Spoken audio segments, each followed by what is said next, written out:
오늘의 주요 뉴스입니다. 어제 하루 코로나19 신규 환자가 73명이 추가돼 닷새째 두 자릿수를 기록했습니다. 신규 확진 가운데 국내 발생이 64명으로 수도권을 중심으로 산발적 감염이 계속되고 있습니다. 사망자는 1명이 추가됐습니다. 방역당국은 추석 연휴 고향이나 여행지를 방문한 뒤 발열, 기침 등의 증상이 보이면 가까운 선별진료소에서 반드시 진단검사를 받으라고 요청했습니다. 또 특별방역기간인 11일까지는 지속적인 방역수칙 실천이 필요하다고 강조했습니다. 지난 2일 코로나19 확진 판정을 받은 뒤 군 병원에 입원한 트럼프 미국 대통령의 상태가 안정적이라고 의료진이 밝혔습니다. 이르면 우리 시간으로 내일 퇴원해 백악관에 복귀할 수 있을 것으로 전망됐습니다. 서울의 최저기온이 8.5도, 중부 내륙도 10도 밑으로 내려가는 등 올가을 들어서 가장 쌀쌀한 날씨를 보였습니다. 특히 강원 산간은 영하로 떨어지면서 설악산에 첫 얼음이 관측됐습니다. 이번 추위는 모레 아침까지 이어지겠습니다.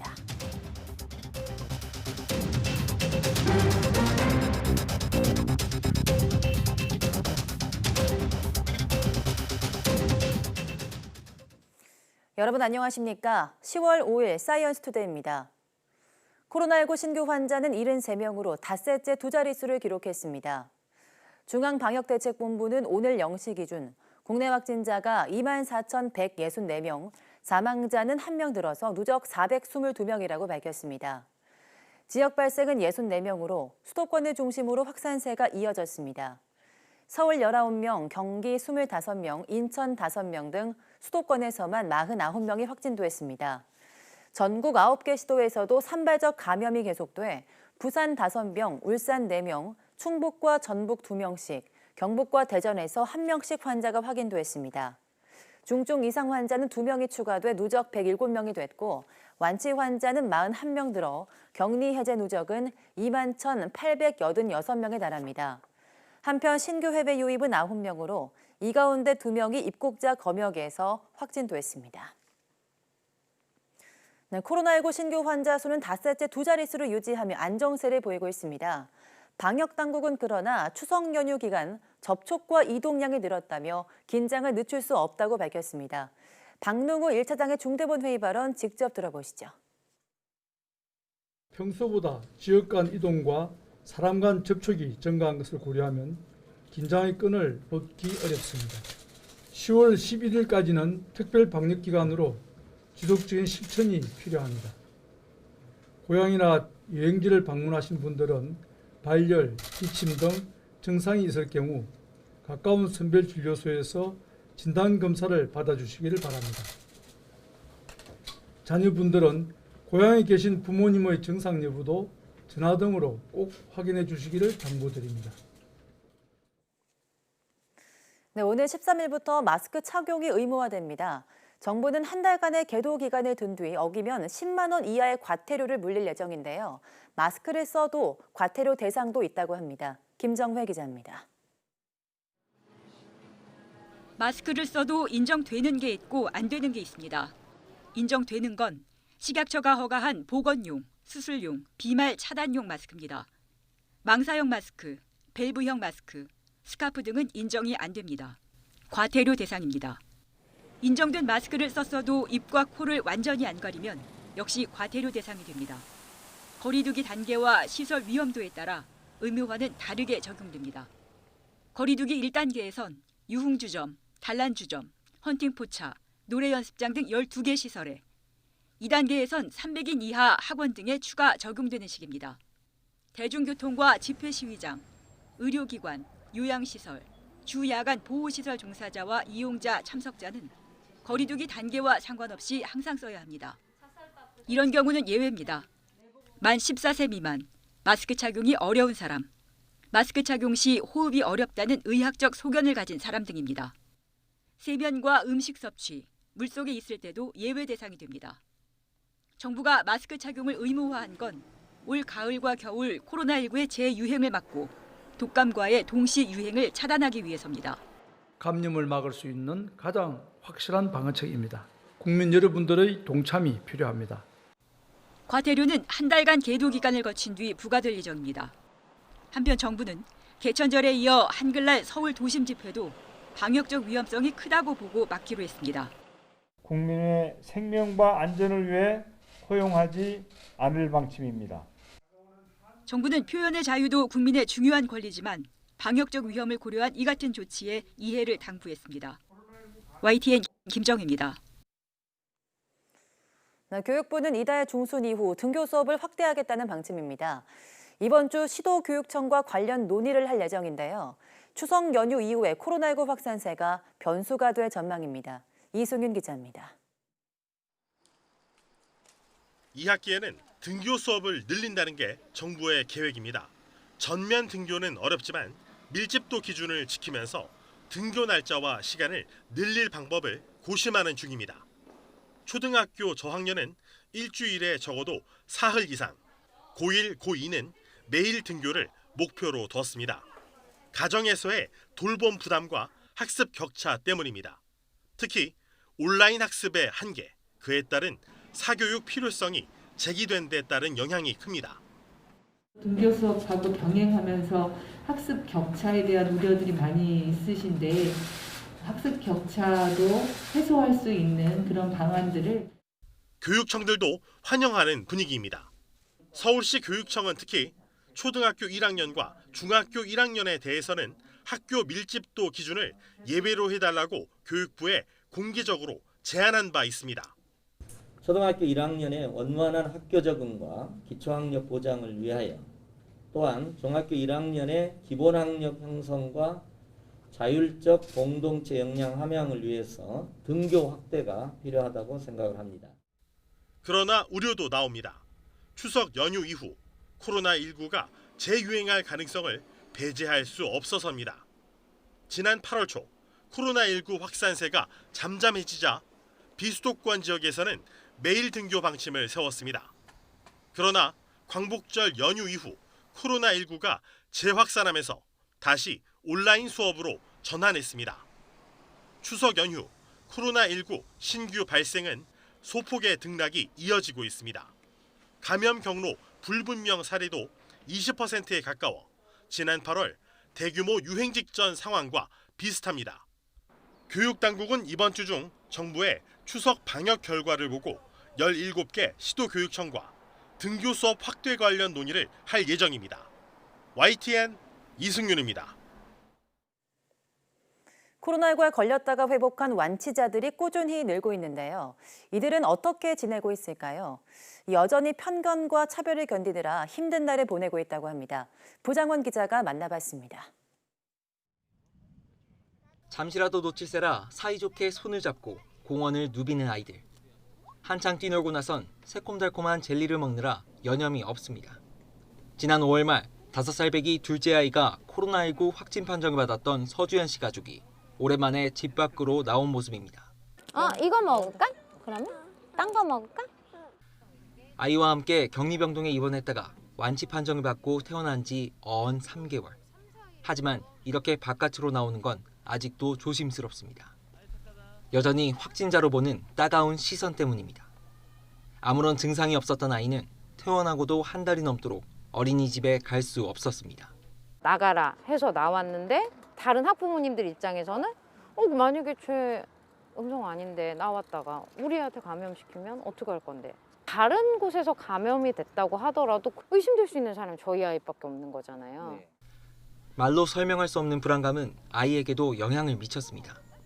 물건을 집어던진다던가 자기가 자기 화를 참지 못하는 것들이 눈에 보일 정도로 아이가 너무 예민하고 화를 많이 내다 보니까 이게 뭔가 아이한테 분명히 심리적인 거나 아니면 정신적으로 영향을 주고 있긴 하구나라는 생각이 좀 들더라고요.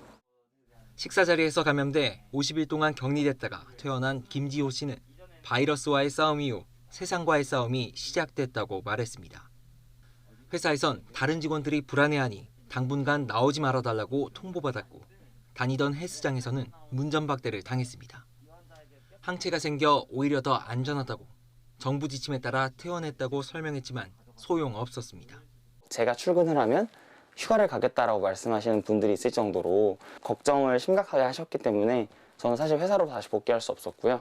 너 걸렸던 사람이니까 내 주변에 있으니까 무섭다 주변에 있지 말아라. 마스크 똑바로 써라.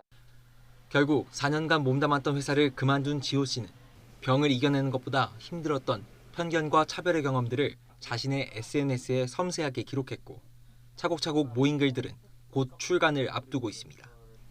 책에는 같은 경험을 한 이들에게 전하는 격려와 응원의 메시지가 담겼습니다. 분명히 다 이겨낼 수 있을 거라고 믿고 있어요. 조금만 더 기다리신다면 분명 사회도 더 받아들일 준비가 되어서 충분히 우리들을 안아줄 수 있을 거라고 믿고 있고요. YTN 부장원입니다. 모든 국민에게 지급했던 1차 재난지원금을 아예 신청조차 하지 않은 가구는 모두 58만 가구에 이릅니다. 이들 가운데 정부가 찾지 못한 진짜 취약계층이 숨었을 것이란 지적이 나오고 있습니다. YTN 취재 결과 정부의 지원금 관리와 취약계층 정보가 전혀 다른 곳에서 이뤄지면서 이른바 재난지원금 사각지대가 생길 수 있는 것으로 확인됐습니다. 최하영 기자가 보도합니다. 사상 처음으로 모든 국민에게 나눠준 1차 재난지원금. 2,216만 가구에 14조 2천억 원이 지급됐습니다. 그런데 지원금을 아예 신청조차 하지 않은 가구도 58만 가구에 달했습니다. 연령대별로는 50대와 60대, 70대가 줄을 이뤘고 아동이나 청소년이 세대주인 2만 가구도 포함됐습니다. 이들이 받지 않은 재난지원금은 모두 2,516억 원. 한 가구에 평균 43만 원꼴로 1인 가구에 지급됐던 40만 원을 조금 웃도는 금액입니다. 그래서 1인 가구가 많았을 것으로 추론됩니다. 이들은 재난지원금을 받지 않은 걸까 아니면 받지 못한 걸까? 앞서 정부는 자발적인 신청을 기본으로 하되 취약계층에게는 신청 없이 재난지원금을 현금으로 지급했습니다. 미신청 58만 가구는 여기에도 포함되지 않아서 자발적으로 포기한 게 아니라면 지원금을 받고 싶어도 못 받았다는 얘기가 됩니다. 취약계층이나 미성년자들이 신청을 못했을 가능성이 상당히 높다고 판단됩니다. 어떤 방식으로, 어떤 사유로 왜 이런 신청을 하지 못했는지까지도 사후 관리를 하는 체계가 마련되어야 되지 않을까라는 생각을 하게 됩니다. 하지만 미신청 가구를 찾아 1차 재난지원금을 끝까지 지원하려는 정부의 노력이 부족하면서 이른바 재난지원금 사각지대가 생겨났습니다. 재난지원금 관리는 행정안전부가, 복지계층 정보는 보건복지부가 맡은 탓에 누가 지원을 못 받은 건지 파악조차 안 되고 있습니다. 1차 재난지원금은 모든 국민에게 지급한 첫 시도였던 만큼 지금이라도 숨어있는 진짜 취약계층을 찾아야 한다는 지적입니다. YTN 최하영입니다.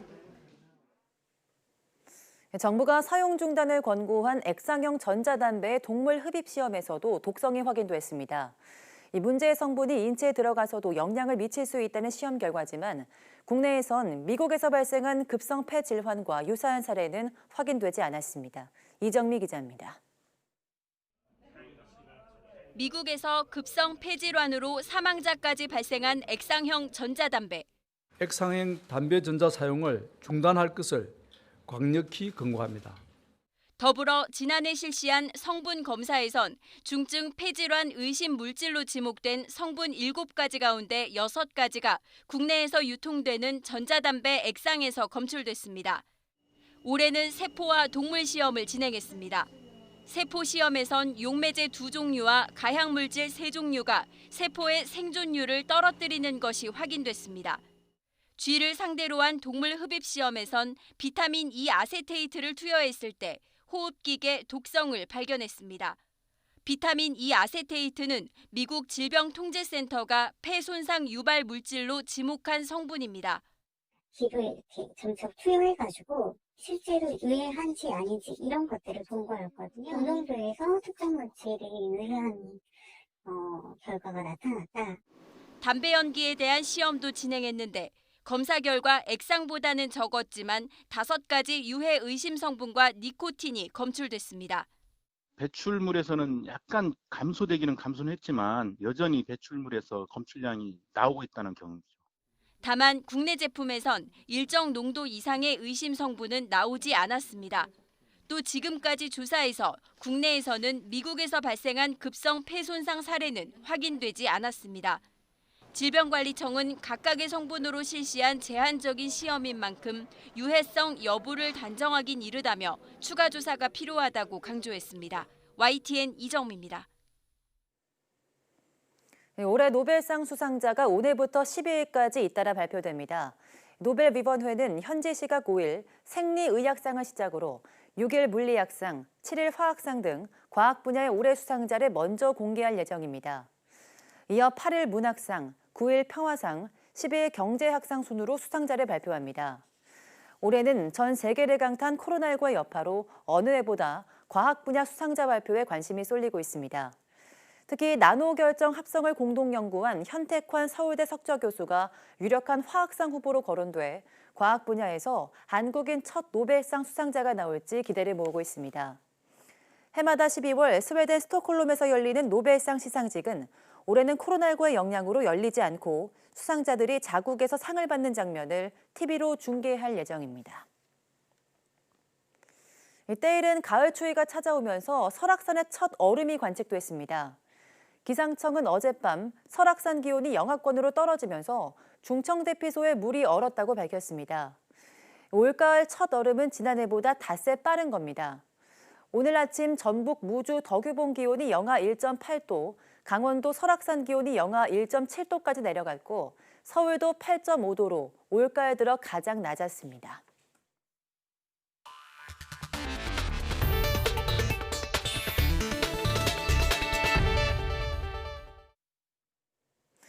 미국 대선이 한 달 앞으로 다가온 가운데 도널드 트럼프 미국 대통령의 코로나19 감염 사태가 가장 큰 변수 중 하나로 등장했습니다.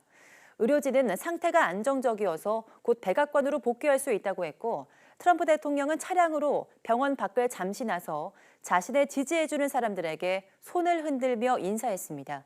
워싱턴 강태욱 특파원이 보도합니다.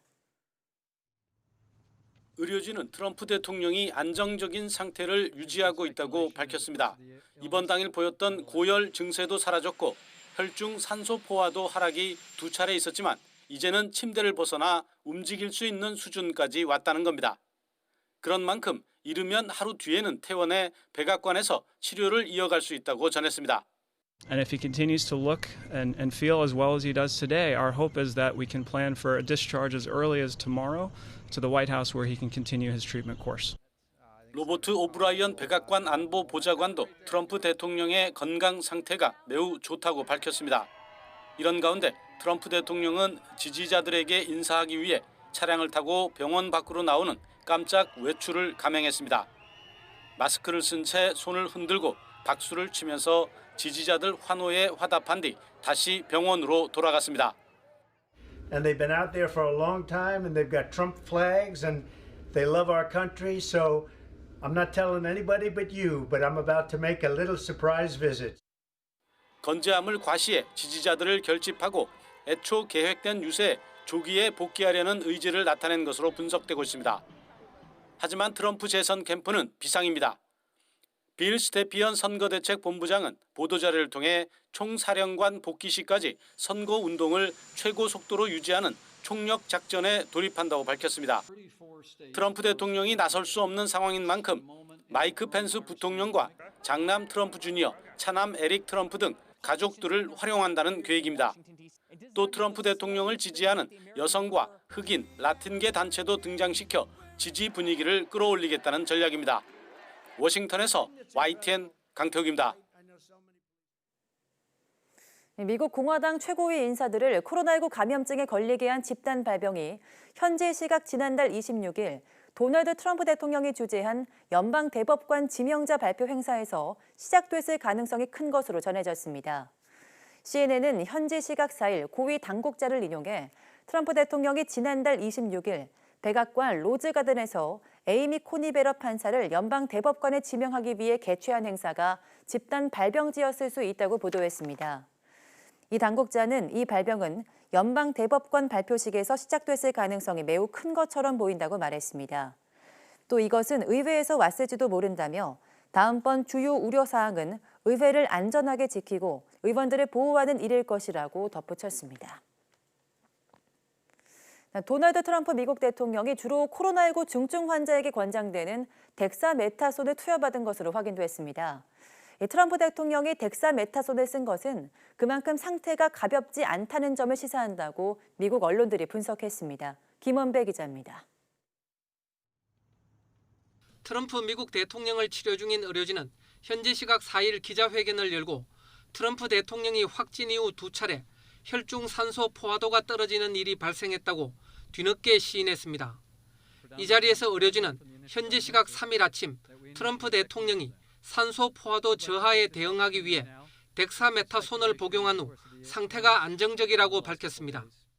In response to transient low oxygen levels, as Dr.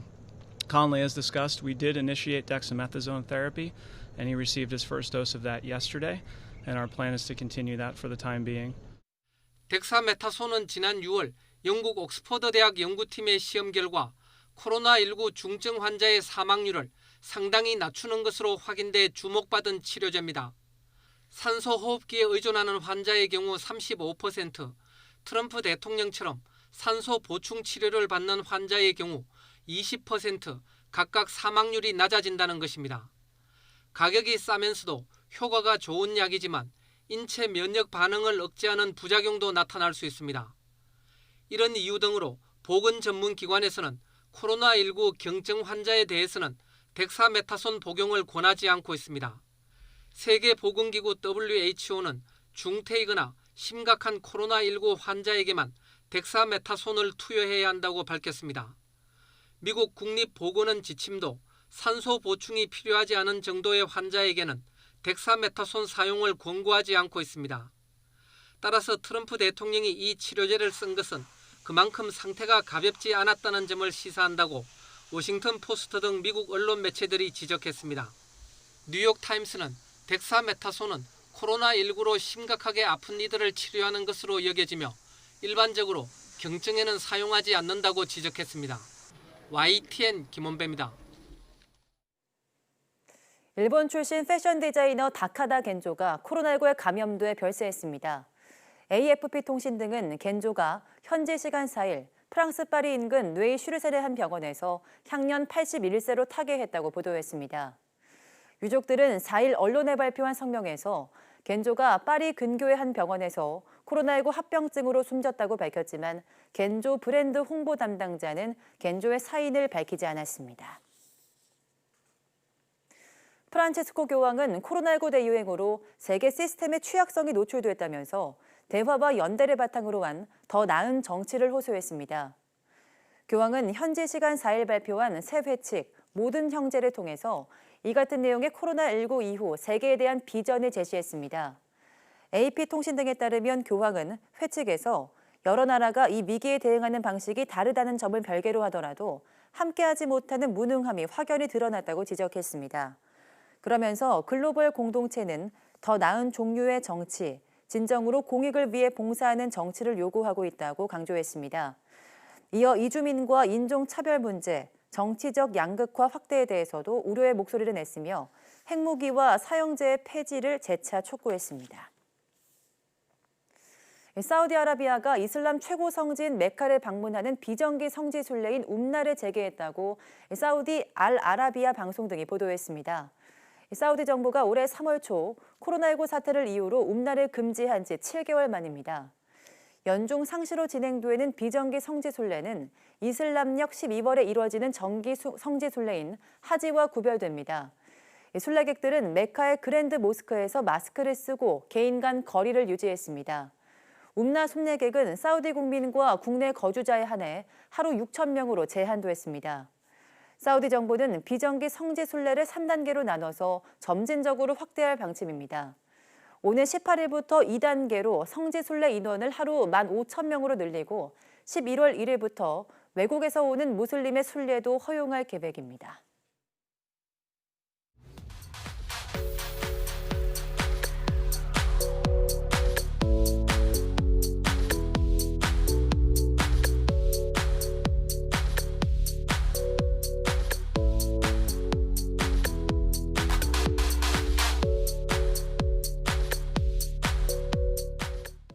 네, 우리 반려견은 물지 않는다란 잘못된 생각으로 목줄을 풀고 산책하는 경우 종종 볼 수 있는데요. 하지만 모든 반려견은 본능적으로 공격성을 가지고 있어서 목줄이나 또 필요한 경우 입막의 착용은 필수입니다. 오늘 오후 사이언스투데이 슬기로운 펫생활에서는 매년 반복되고 있는 개 물림 사고에 대해서 이야기 나눠보겠습니다. 오후도 많은 시청 바랍니다. 함께해 주신 여러분 고맙습니다.